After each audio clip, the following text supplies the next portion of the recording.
உணரணும். சாட்சாத் சிவன் உரு, நான் ஒரு சிவன் உரு என்று உணரணும். அப்படி உணர்றதுக்கு யாருடைய அர்த்தங்களும் குருநாதனுடைய திருவேடத்துல சிவன் குரு என்று உணர்வதற்கு என்ன வேணும்? குருவர்கள் வேணும். அந்த குருவர்களை எங்களுக்கெல்லாம் மாறி மாறி வழங்கியவர்கள் திரு ஆனைக்காவை இருப்பிடமாக கொண்டு வாழக்கூடிய சைவ சகாப்தம்.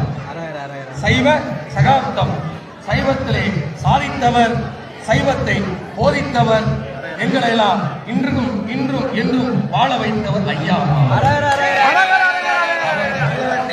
அவர் எடுத்து உரைக்காட்டி, அவர் வாழ்ந்து காட்டாட்டி எங்களுக்கெல்லாம் எனக்கு அடியாரம் வணங்குறது தெரியாது. விளங்கிக் கொண்டுதான் செல்வோம். விளங்கிக் கொண்டு செல்லக்கூடிய எங்களையும் வணங்கியும் இணங்கியும் வாழ்த்தியும் வழிபட வேண்டும், வாழ வேண்டும் என்ற உண்மைகள் நாம் எடுத்து உரைத்தது மட்டுமல்லாமல் வாழ்ந்தும் காட்டிய பெருமை ஐயா பார்த்தவுடன் ஒரு அடியாருக்கு உதவணும், கொடுக்கணும், அவங்கள குறைந்தடைந்து கும்பிடணும் என்பதான் கற்றுக் கொடுக்கிறார். அடியார போச்சுக்காங்க திட்டினாலும் அவங்களுக்கு காசு கொடுத்து வாழ்ந்து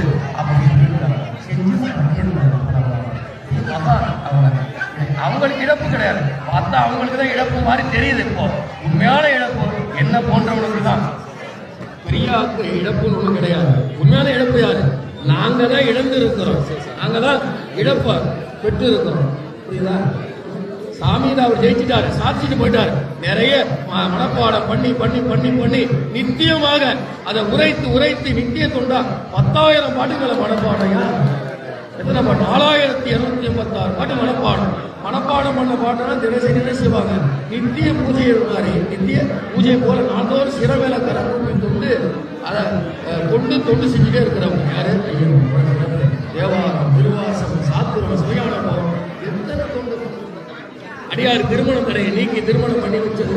மகப்பேறு எத்தனை பேருக்கு மகப்பேறு, அந்த மகப்பேறு அமைச்சு கொடுத்தது. பல பேருக்கு நோய் நீக்கம் பண்ணி கொடுத்துருக்கிறாங்க. விளங்குதா? பல பேருக்கு நோய் நீக்கம், பல பேருக்கு கடன் தீர்த்து கொடுத்துருக்கிறாங்க. ஓடி வந்து தொண்டு செய்வாங்க. யாரு? ஐயா.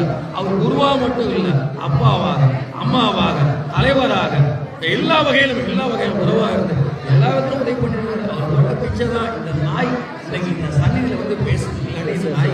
அட்ரஸே இல்லாம போயிருச்சு. அடியாருக்கு அட்ரஸே ஐயாமா திருக்கூடத்தில் வந்திருக்கிறார். அப்படிதான் அறிமுகப்படுத்துறாங்க. ஐயாவோட பேர் சொன்னா எனக்கு மதிப்பு. தனியா போன எனக்கு எந்த மதிப்பும் கிடையாது, மரியாதையும் கிடையாது.